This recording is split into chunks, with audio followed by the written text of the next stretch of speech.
Anda pasti pernah ngalamin momen yang satu ini. Coba bayangin, Anda lagi santai di sofa setelah hari yang panjang, atau mungkin lagi nyuri waktu pas jam makan siang. Terus Anda mulai iseng gulir layar HP gitu aja. Kebiasaan rutin kita semua itu. Benar banget. Nah, tiba-tiba algoritma nyodorin sebuah video kompilasi. Durasinya nggak panjang, paling cuma beberapa detik per klip. Tapi kemasannya pasti yang memancing emosi banget kan? Iya, persis. Ada musik latar yang dramatis, terus tatapan mata aktornya yang intens, dan potongan dialog yang, langsung ngiris hati. Memang format seperti itu yang paling gampang viral sekarang. Betul. Dan baru-baru ini tuh ada satu video viral yang formatnya persis kayak gitu. Video ini sukses banget ngentiin jempol jutaan orang. Termasuk saya sendiri. Oh, saya tahu nih arah pembicaranya. Iya kan? Video ini memperlihatkan deretan aktris yang pernah beradu akting dengan salah satu nama paling besar di industri hiburan kita, dan dalam hitungan jam aja, kolom komentarnya langsung berubah jadi arena perdebatan yang luar biasa seru. Topik utamanya pasti soal siapa yang chemistry-nya paling dapet ya. 100 buat Anda, topiknya murni membahas siapa aktris yang sebenarnya punya kecocokan paling sempurna pas bersanding sama aktor tersebut. Mengamati fenomena perdebatan penggemar ini tuh selalu jadi kajian yang sangat menarik sih dari kacamata psikologi penonton. Maksudnya gimana tuh? Gini, pas kita ngomongin soal kecocokan dua orang di depan kamera, kita tuh sama sekali nggak berhadapan sama rumus matematika yang pasti. Iya, sifatnya subjektif banget ya. Subjektif, sangat cair, dan sangat bergantung pada memori emosional dari masing-masing penonton. Oh, masuk akal. Jadi sebuah adegan yang bisa bikin satu orang nangis terseduh-seduh bisa aja kerasa datar buat orang lain. Karena ya frekuensi emosi mereka tuh beda-beda. Nah, penelusuran kita kali ini bermula dari perdebatan viral tersebut. Tapi tenang aja, kita nggak bakal cuma ikut-ikutan nyari tahu adegan mana yang paling romantis di permukaan doang. Misi eksplorasi kita lebih dalam dari itu ya. Pasti dong.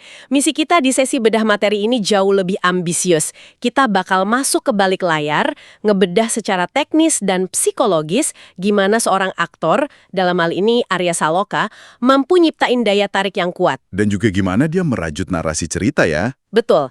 Dan yang paling penting, gimana Arya Saloka ngebangun atmosfer yang beda banget pas dihadapin sama 4 lawan main yang energinya juga beda-beda.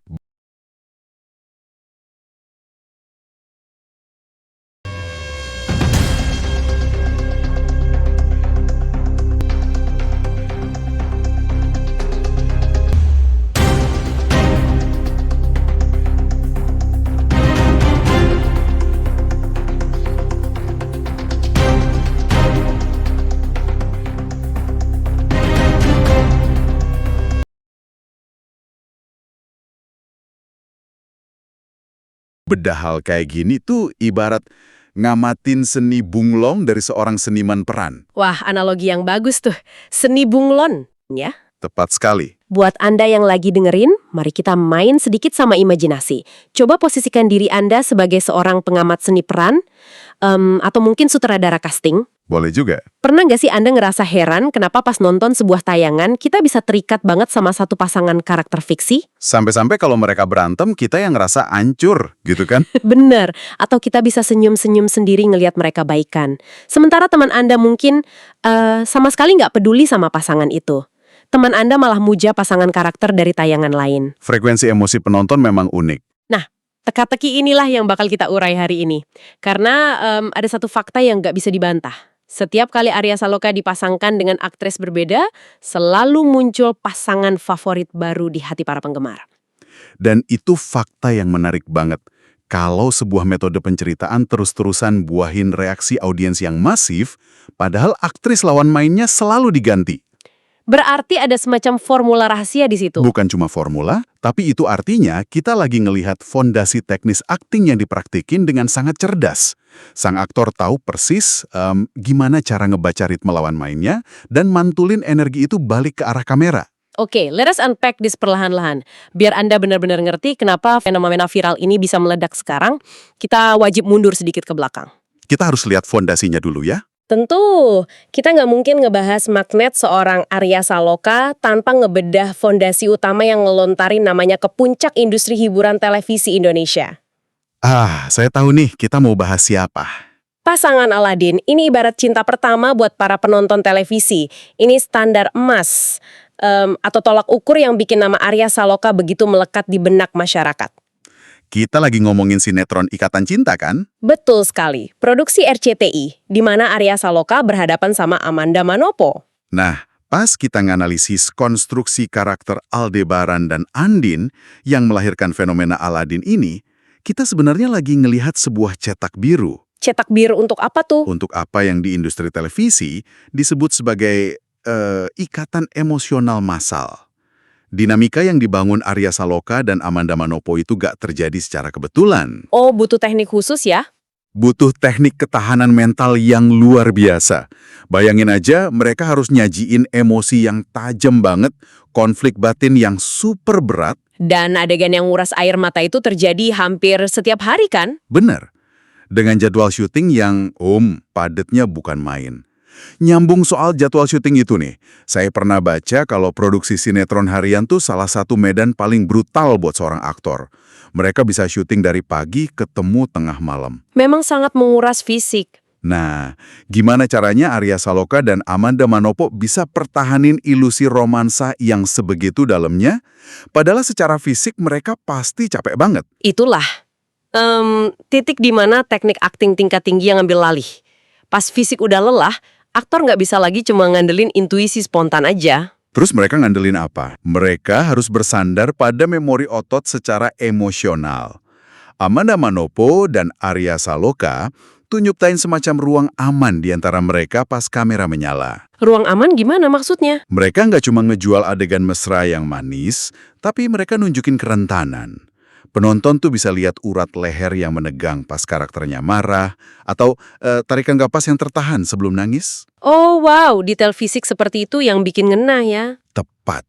Kedetailan fisik inilah yang bikin penonton ngerasa ikut hidup dan nanggung beban masalah bareng karakter tersebut. Tapi ngelihat kesuksesan yang sangat masif itu, saya justru mikir, bukankah ini semacam pedang bermata dua? Gimana tuh maksud Anda? Maksud saya, bikin standar emas emosional yang bisa ngiket jutaan orang itu kan luar biasa. Tapi bukankah itu jadi kutukan atau beban yang berat banget buat proyek-proyek Arya Saloka selanjutnya? Oh, ekspektasi penonton ya? Iya.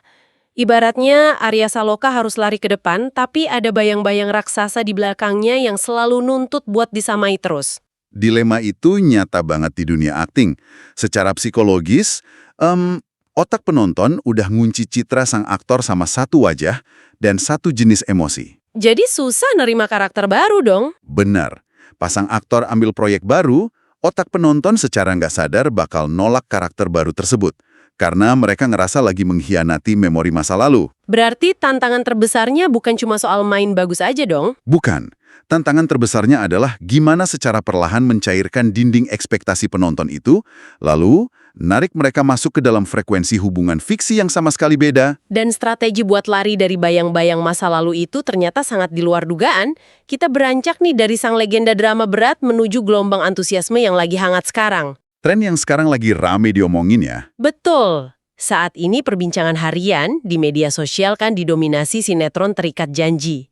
Ini drama romantis harian di RCTI juga, di mana Arya Saloka dipasangkan sama aktris Asya Asuncio. Pergeseran pendekatan dari Arya Saloka di sini menurut saya sangat cerdas sih. Maksudnya pergeseran karakternya. Iya, di Terikat Janji ini kita dikenalin sama karakter Sena dan Davina, yang penonton juluki Senada.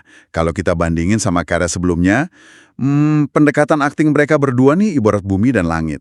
Pendekatan kayak gimana yang bikin mereka kelihatannya beda banget di layar? Kalau di proyek masa lalu, penonton disuguhi konflik berskala epik kayak badai yang nguras air mata. Nah, hubungan Sena dan Davina ini justru dibangun dengan fondasi realisme. Lebih santai dan membumi ya? Betul, mereka nangkep esensi kedekatan yang realistis. Dalam teknik seni peran tuh ada yang namanya seni bereaksi atau reacting. Reacting itu contoh konkretnya kayak gimana? Kecocokan mereka berdua ini nggak dilihat dari adegan nangis histeris, tapi dari hal-hal kecil. Cara mereka berbagi pandangan pas lagi ngopi bareng, atau cara saling respons lelucon yang agak garing. Kayak gestur kecil yang ngalir gitu aja ya, seolah-olah nggak ada naskah. Iya, Dan hal itu bikin penonton ngerasa kayak lagi ngintip kehidupan nyata tetangga atau sahabat mereka sendiri. Kedekatan yang terasa tanpa beban inilah yang bikin adegan Arya Saloka dan Asha Asuncao gampang viral. Tunggu sebentar, saya agak skeptis nih di bagian ini. Anda bilang interaksi mereka terbangun natural karena teknik reacting tadi kan? Betul. Tapi, apa iya tren senada ini murni meledak karena kualitas kedekatan karakter mereka? Atau jangan-jangan, ini cuma euforia sesaat aja? Kenapa Anda mikir gitu? Ya kan, penonton mungkin udah terlalu lama rindu pengen ngelihat Arya Saloka balik lagi ke layar kaca tiap malam dalam format romansa santai. Jadi, apapun yang disajiin bakal langsung ditelan mentah-mentah aja sama mereka. Keraguan Anda itu sangat beralasan kok. Memang harus diakui ada faktor kerinduan audiens yang bukain pintu pertama kali buat sinetron ini. Nah kan? Tapi gini, kerinduan audiens itu ibarat korek api. Dia nyalanya cepat, tapi kalau kayu bakarnya nggak bagus, apinya bakal langsung mati. Oh, make sense. Kalau interaksi antara Arya Saloka dan Asha Asuncao itu kosong secara emosional, penonton pasti udah ninggalin tayangan itu di minggu kedua. Tapi nyatanya obrolan soal senada terus bertahan ya. Betul, malah terus tumbuh. Ini ngebuktiin kalau Asha Asuncao gak cuma jadi pelengkap. Dia mampu balas umpan emosional dari Arya Saloka dengan ritmenya sendiri. Mereka berhasil nyiptain zona nyaman baru buat penonton ya. Tepat, khususnya buat audiens yang pengen lepas dari drama yang menyesakkan dada. Jadi di dunia televisi harian, aktor terbukti mampu naklukin dua kutub ekstrim. Drama emosional yang intens dan realisme romantis yang membumi. Kemampuan adaptasi yang patut diacungi jempol. Tapi disinilah semuanya jadi jauh-jauh lebih menarik. Here is where it gets really interesting. Kalau kekuatannya selama ini bergantung pada genre drama romantis. Apa jadinya kalau dia dilempar ke arena yang beda banget? Tepat. Gimana kalau dilempar ke arena di mana romansa itu bukan senjata utamanya? Kita melangkah keluar dari televisi dan masuk ke layar lebar nih. Tepatnya ke dalam genre yang fokus utamanya buat bertahan hidup dan mompa adrenalin. Film laga. Ngomongin proyek ini tuh bikin saya langsung senyum. Kita ngebahas film aksi Algojo, di mana karakter Zar yang diperanin Arya Saloka beradu ketangkasan sama karakter Icha yang dimainin sama Caitlin Halderman. Kolaborasi yang cukup mengejutkan banyak orang sih ini. Iya kan? Menggabungkan aksi baku hantam yang keras dengan percikan romansa itu ibarat campurin cabai sama cokot. Analogi yang unik. Anda mungkin mikir rasanya gak bakal masuk akal dan malah ngerusak lidah. Tapi ketegangan laga justru bikin interaksi Arya Saloka dan Caitlin Halderman tuh meledak dan nyuri perhatian penonton. Analogi cabai dan coklat Anda barusan tuh ngegambarin dengan sempurna apa yang terjadi secara psikologis di otak penonton loh. Oh ya? Emang ada teori psikologisnya? Ada. Dalam kajian perfilman, ada teori soal misatribusi gairah emosional. Wah, istilahnya berat nih. Gimana tuh maksudnya? Jadi gini, pas penonton disuguhi adegan berbahaya, kayak kejar-kejaran, ledakan, atau pertarungan fisik, detak jantung mereka kan meningkat tajam. Iya, ikut deg-degan. Nah, kalau di tengah ketegangan itu sutradara nyisipin satu momen kecil di mana dua karakter saling melindungi, otak penonton bakal nerjemahin adrenalin yang lagi tinggi itu sebagai romansa yang sangat intens. Tunggu dulu, saya mau nantang konsep ini nih. Boleh, silakan. Bukannya adegan aksi justru sangat ngeganggu terbangunnya kecocokan antara aktor ya? Maksud saya, lokasi syutingnya pasti bising banget, terus aktor harus ingat koreografi pukulan yang rumit. Pasti fokusnya terbagi ya? Iya, dan fokus penonton pasti tertuju pada efek visual ledakannya, bukan pada dinamika karakternya. Terus, gimana bisa chemistry justru terbentuk di situasi sekacau itu? Pertanyaan Anda tajam banget. Jawabannya ada pada transisi dari dialog verbal ke dialog fisik. Dialog fisik? Betul. Kalau di genre drama, kecocokan dibangun lewat kata-kata dan air mata.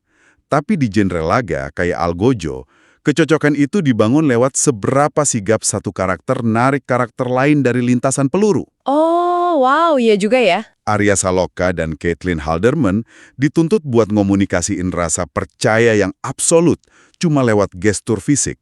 Sentuhan tangan pas narik buat sembunyi, atau saling natap 2 detik untuk mastiin keadaan sebelum balik bertarung lagi. Karena taruhannya nyawa ya di dalam cerita itu. Betul. Pas taruhannya sedemikian tinggi, gak perlu ada dialog manis. Penonton bisa ngerasain betapa kuatnya ikatan mereka cuma dari bahasa tubuh. Itulah fleksibilitas sejati. ngebangun koneksi tanpa harus bergantung pada naskah romantis.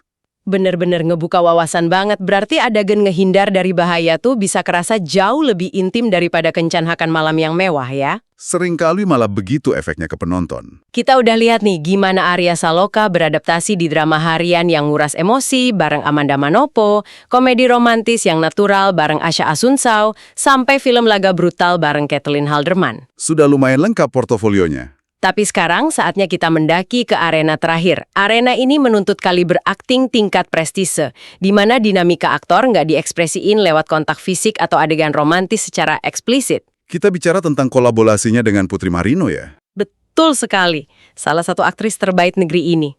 Rekam jejak kolaborasi Arya Saloka dan Putri Marino ini tuh materi yang luar biasa buat dipelajari calon sineas manapun.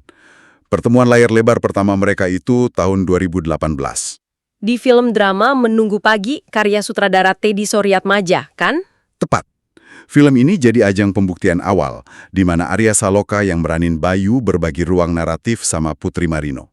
Ya, dan yang bikin kritikus serta penonton berdecak kagum adalah reuni mereka 5 tahun kemudian. Tahun 2023, mereka main bareng di serial original berkaliber tinggi Netflix, Gadis Kretek. Adaptasi dari novel Ratih Kumala yang sangat luar biasa. Arya Saloka meranin Lebas Abimanyu Suraja dan Putri Marino ngidupin karakter ikonis Arum. Apa yang terjadi di Gadis Kretek itu adalah bentuk resonansi akting kelas berat. Di serial sejarah epik semacam ini, pembangunan dunianya sangat detail dan kompleksitas karakternya tuh berlapis-lapis. Nah, tapi disinilah letak kebingungan saya. Jadi, apa makna sebenarnya dari semua ini? So, what does this all mean? Apanya nih yang bikin bingung? Gimana penonton dan kritikus bisa muji habis-habisan kecocokan antara Arya Saloka dan Putri Marino? Padahal kalau kita amati struktur serial Gadis Kretek, karakter Lebas dan Arum tuh nggak selalu ada di satu adegan yang sama. Karena garis cerita mereka melintasi dimensi waktu yang berbeda ya. Iya, gimana cara ngebangun ikatan sama orang yang bahkan nggak ada di depan Anda pas sutradara teriak action? Jawabannya ada pada proses praproduksi dan pendalaman naskah secara paralel. Oke, maksudnya gimana tuh? Meski nggak selalu berbagi piksel layar yang sama, aktor yang matang tahu kalau karakternya itu adalah bagian dari satu tubuh narasi yang utuh. Pas proses bedah naskah bareng sutradara, Arya Saloka dan Putri Marino ini saling ngebaca ritme perkembangan emosi karakter masing-masing. Jadi mereka ngebangun fondasinya dari awal banget ya? Benar. Ada yang namanya kesejajaran atau resonansi tematik. Misalnya nih, pas karakter Putri Marino ngalamin pergolakan batin yang sunyi, nah Arya Saloka di adegan lain ngerespon dengan frekuensi pencarian jawaban yang sama sunyinya. Oh, pantesan pas ditonton rasanya nyambung banget. Iya, pas materinya digabung di ruang edit, penonton di rumah secara intuitif ngerasain ada benang merah yang ngikat dua jiwa ini. Kecocokan tingkat ini nggak lagi ngandelin tatapan mata, tapi pada dedikasi mereka berdua buat nopang pilar cerita bareng-bareng.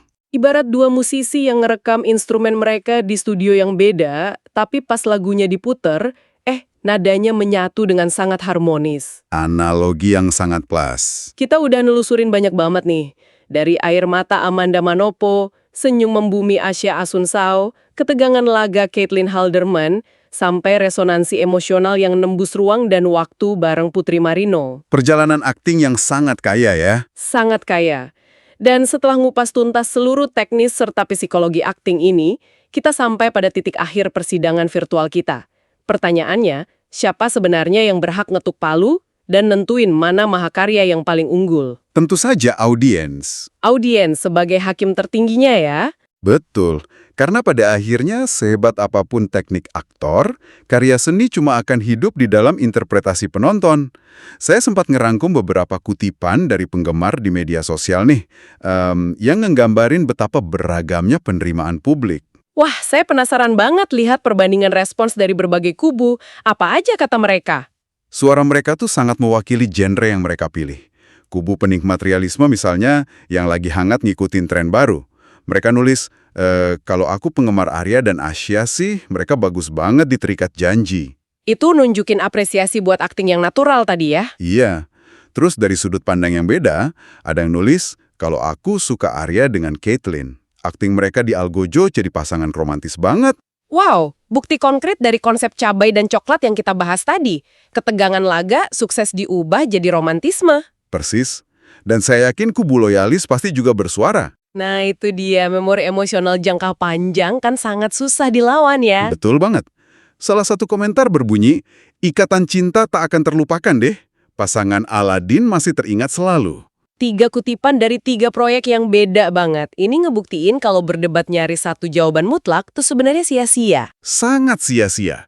Setiap kolaborasi udah nemuin rumahnya sendiri-sendiri di frekuensi hati penonton yang beda. Perbedaan pendapat ini justru jadi bukti nyata ya kalau perjalanan karir Arya Saloka itu sukses ninggalin jejak yang personal buat tiap penontonnya. Aktor yang hebat memang begitu. Dia nggak maksain satu jenis emosi ke semua orang, tapi nyediain berbagai macam kunci. Biar tiap penonton milih sendiri kunci mana yang pas buat ngebuka kotak emosi mereka. Sebagai penutup dari analisis kita hari ini, ada sebuah benang merah atau kalimat hikmah yang bisa ditarik. Boleh banget, silakan. Dari perjalanan akting ini kita belajar, chemistry sejati itu nggak cuma bergantung pada siapa lawan mainnya di depan kamera, Terus bergantung pada apa? tapi tentang seberapa baik seseorang mampu beradaptasi, masuk ke dalam cerita, dan ngasih ruang bagi orang lain buat bersinar bersama.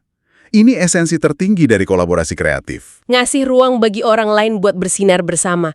Itu perspektif yang indah sekaligus mendalam banget buat ngerangkum penelusuran kita kali ini. Mudah-mudahan bisa jadi insight baru buat pendengar. Pastinya. Tapi sebelum kita benar-benar mengakhiri diskusi ini, saya punya satu pemikiran terakhir yang pengen saya tanamkan di kepala Anda semua yang lagi dengerin. Mari kita dengar.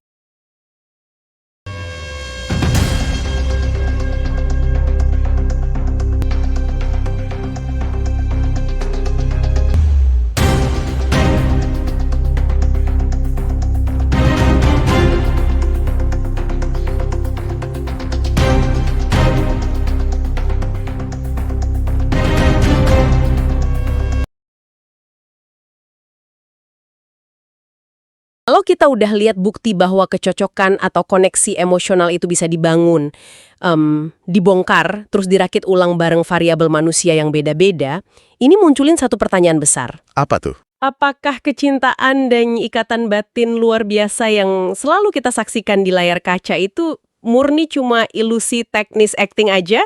Atau memang diam-diam selalu ada percikan keajaiban energi tak kasat mata di lokasi syuting yang nyatuin dua manusia. Sesuatu yang magis dan sama sekali nggak bisa diajarkan oleh buku naskah setebal apapun. Sebuah misteri yang menarik untuk dipikirkan. Biarlah itu jadi misteri buat Anda renungkan malam ini. Sekarang giliran kalian kawan motivasi David. Waktunya audiens berpendapat nih. Iya, dari 4 aktris yang pernah beradu akting bersama Arya Saloka, siapa yang menurut kalian punya chemistry paling kuat? Jangan lupa sebutin alasannya ya. Betul. Apakah kalian milih Asha Asunciao dengan pasangan Senada, Amanda Manopo dengan pasangan Aladin, Putri Marino lewat proyek-proyek film berkualitas, atau Caitlin Halderman dalam film Algojo? Tulis alasan kalian di kolom komentar agar kita bisa berdiskusi bersama. Kami tunggu pendapat kalian di bawah. Jangan lupa tekan tombol like, subscribe, dan aktifkan lonceng notifikasi supaya gak ketinggalan pembahasan terbaru seputar perjalanan karir Arya Saloka, dunia perfilman, dan kisah menarik para artis Indonesia hanya di channel Motivasi David.